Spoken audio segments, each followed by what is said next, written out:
Fuhriman, bringing the fury. All right, what was all the right. first concert you went to, Dale? But I think it's one. good. Or go ahead, Jason. No, you go. So what are? Yeah, you go. were you expecting a pandemic? I was planning for it. So Good job. Yeah. Do you think that coming from that environment really set you up to be successful in this environment? and so it definitely gave me a great advantage. What's the best piece of advice, just in general? I feel like coming from Buckle up. It's the Insurance Dudes podcast. Boom! yeah. Justin Fuhriman, bringing the fury. I already know what the Bringing the fury. the fury. Fear, man. All right, What was all the right. first concert you went to, Dale? Oh. First concert. Oh. I gotta go way back to Oh yeah, 2016. And I made that was your first. first concert. Yeah. 4 Nothing years. when you were a kid. Nothing. Like the biggest thing I could think of that might have been close was like county fair outside of the fairground. My mom went into Bon Jovi, and this is when I didn't know who Bon Jovi was. So What? that, How if you can want to count not- that, I have no idea. I couldn't hear but loud banging on music. But first concert was 2016. Went to the Used and Taken Back Sunday, and they were kind of on a Nice. comeback tour, and that was the first one. I paid for a ticket and stood in line and went inside to see somebody. So you opened an agency just a few months ago. Yeah, late last year, September. September. Is Yeah. that the same time as? That's the same time as? No, you're October, Jason, I'm October. and I'm November. Yeah, I Is that met straight? Look at that. Ryan. September, October. Ryan We just got it Chow. straight. Me and him. We got it opened straight. in September together. Oh yeah, that's right. Yeah. Cheo. That's awesome, man. So is that your first agency? First agency. What were you doing before? What's that? Call center. What were you doing Yeah. before? Call center. So I have like 8 years of call center experience, did some for direct TV tech support, learned patience with helping people find the source button on their remote. Freaking Just to rip get the those TV headphones back. off.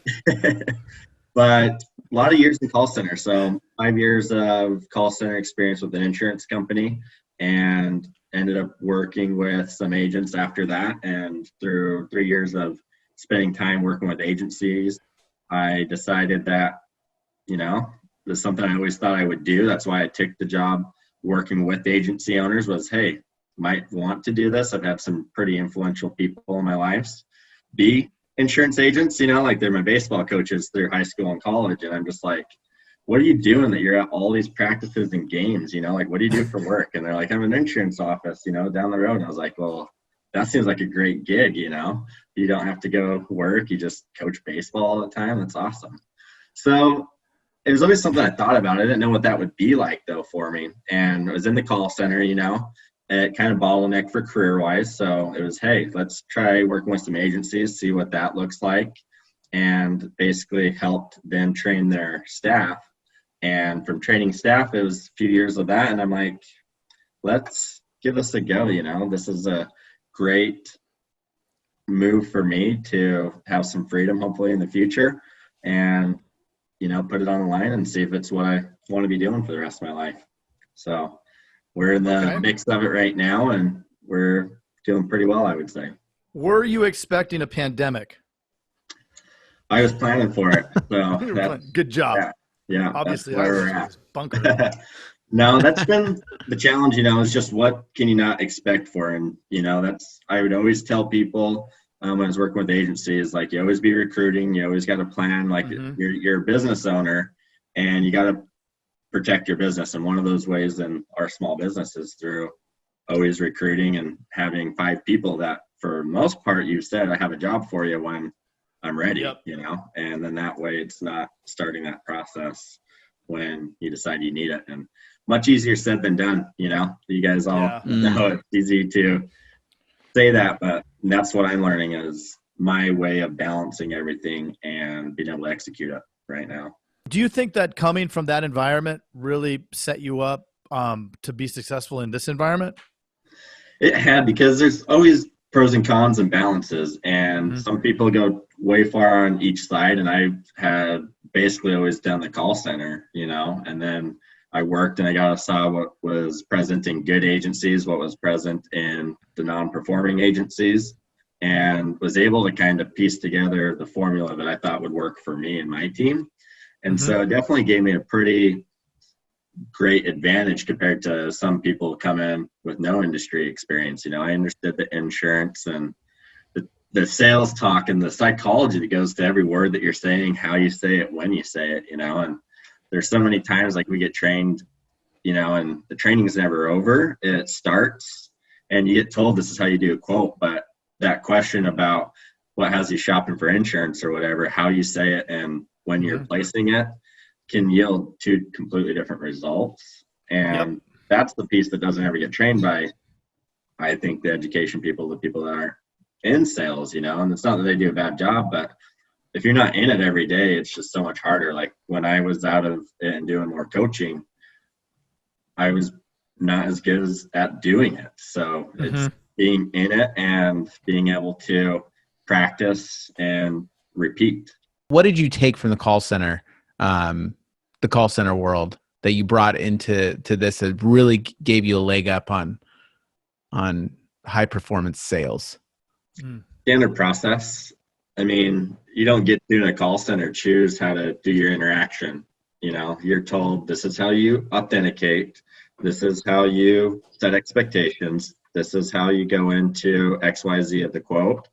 And you're checked on that. My job when I was in the call center was essentially sit next to my team side by side and take a call with them, grade them on that call right then, and then it was listen to calls recorded so they don't know that I'm doing it on that one, right? Because when you're sitting next to them, you get the best version of them, and you're just like, hey, why can't you do that every time? You knew I was listening, so you're perfect, right?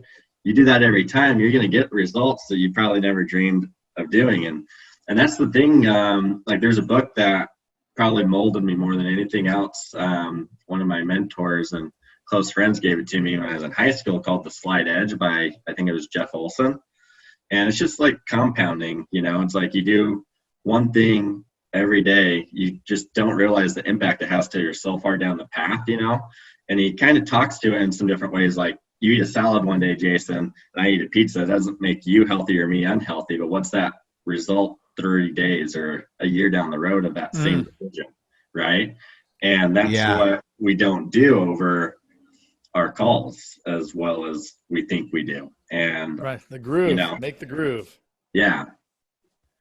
So like that book though, it's like you don't realize it until you're, day 28, 29, day 30 that you are so much further along than what you thought, and that's been the hugest thing is the scripting and being able to do that. Now opportunity is executing it, right? Like, hey, I got all these things. Like, I don't think we're immune as agency owners from blocking that time and setting that as a priority, and the better that you can do those things, the better I think you deliver your value to the customers.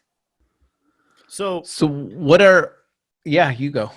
I was just going to, from a marketing standpoint, as a new agent, and I think that a lot of agents in all across the spectrum, whether it's Farmers or State Farm or any of these other ones that we may know,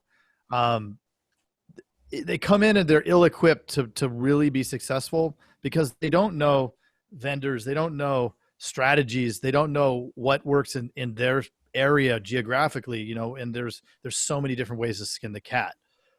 What kind of things have you come in using to make sure that you have adequate workflow for your team to make it happen?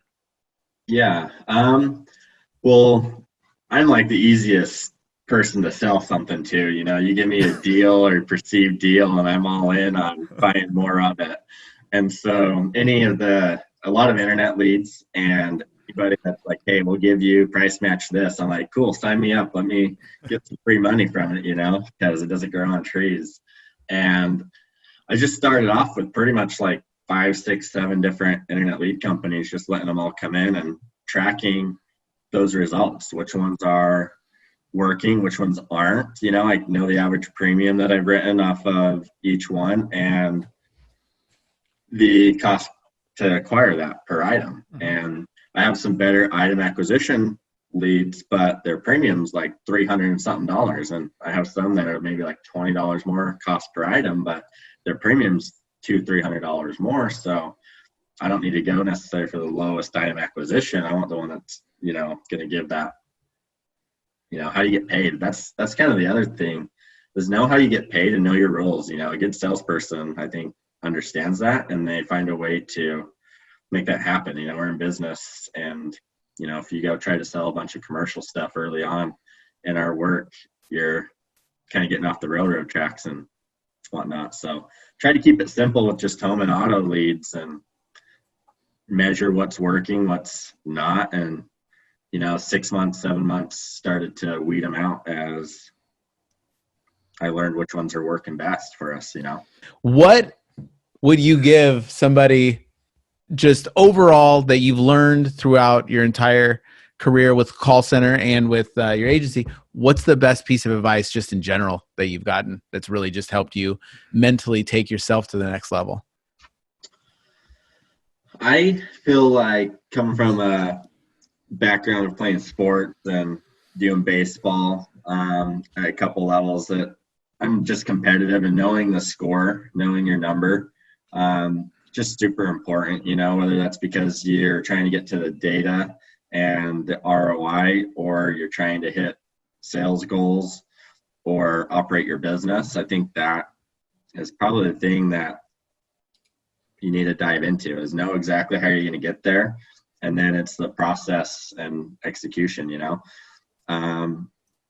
I love, we have a lot of agents that like to share best practices. I mean, this podcast is an example of it, but it's the execution of what's being shared, and you can't do everything. I listen to podcasts a ton and I hear a lot of stuff, but I can't do everything I hear agents doing across the country. But there have been a couple things here and there that I've taken and trying to execute better and better each day, based off the numbers that I have, on my computer with my Excel sheets that are super messy. But that's why I say, it's kind of just know the number.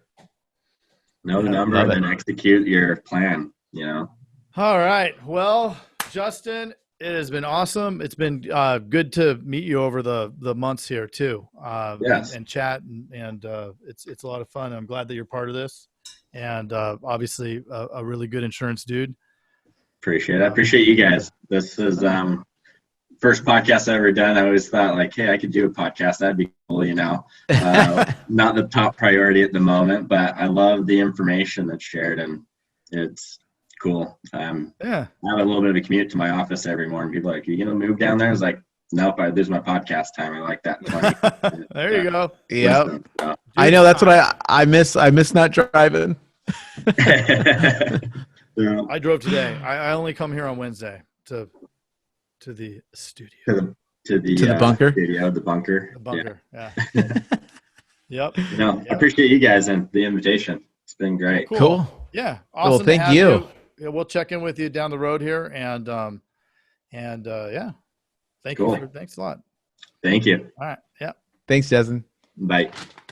Hey, you've got to check out the Insurance Dudes Inner Circle coming soon, where you get extended interviews as well as live coffee talks in our private Facebook group. Join the mailing list today at theinsurancedudespodcast.com. Hey, thanks for checking out the Insurance Dudes. Hey, please subscribe. We got some really great stuff coming out.